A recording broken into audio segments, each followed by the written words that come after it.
Everything is or feels very messed up right now, but this is how we fix it. If we do these two things, we will get out of this mess. America has become unaffordable. People are very worried about public safety. The government still does not work for most people who really need it. And the assault on our democracy is very, very real. So to fix it, we have to do two big things. Number one, resistance is not enough. We need a full-blown plan. We need a governing document that explains to the American people how we're going to fix the economy, how we're going to keep people safe, how we're going to fix democracy, the government, everything. We're gonna fix everything, and here's how. Okay, so in 1994, Republicans did something similar. They introduced to the American people their governing document, which was called the Contract with America. It was the 10 bills they would pass if they got the majority. They were very, very successful. We can call ours something different, like our pledge to America, but here are the 10 bills that will fundamentally fix what they've broken. Number one, the Reward Hard Work, Not Wealth Act. This is the alternative to the terrible budget bill they just passed. It would fix the tax code, making sure that everybody at the top pays all their taxes, and that gets invested in working folks, small businesses, farmers, the middle class.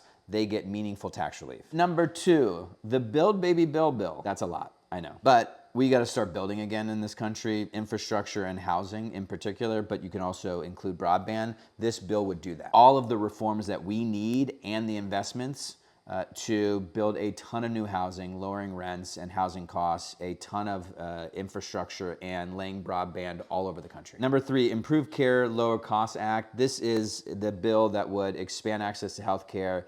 It would create a public option. People should be able to buy into Medicare, and it would lower costs significantly by requiring full transparency for insurance companies, pharmaceutical companies, hospitals, and it would get us back into negotiating lower prescription drug prices across the board. Number four, the Improve Education Act. Neither party has had a plan to improve educational outcomes in decades. This bill would invest in early childhood education, including prenatal care, paid family leave, child care, preschool, making sure that every single kid in America shows up to kindergarten ready. The bill would also make college and the trades much more accessible and much more affordable. Number five, Improve the Federal Government Act. This is really important. This bill would require independent audits of every agency and then a binding vote. Congress has to take up the vote on waste, fraud, and abuse in that independent audit. The bill would also include a number of anti-corruption measures. Number six, the Fix Our Democracy Bill, or the John Lewis Voting Rights Act,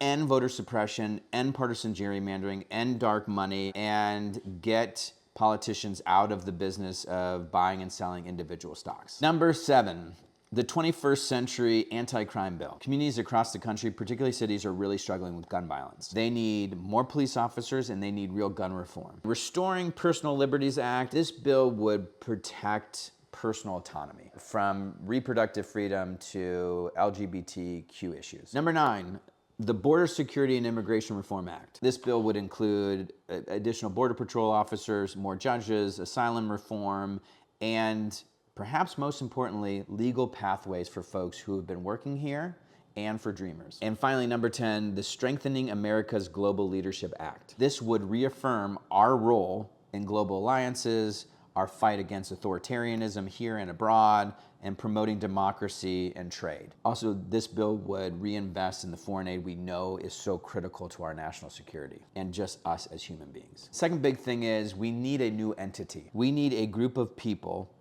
and leadership dedicated entirely to this moment. We need this to reframe the narrative and meet this moment fully. And I think it has to have the moral seriousness and political discipline that the civil rights movement did. So people all over the country know that what they're seeing right now is very bad, but there's a better way forward and we can get there. These are the two big things that I believe will help us fix what they've broken.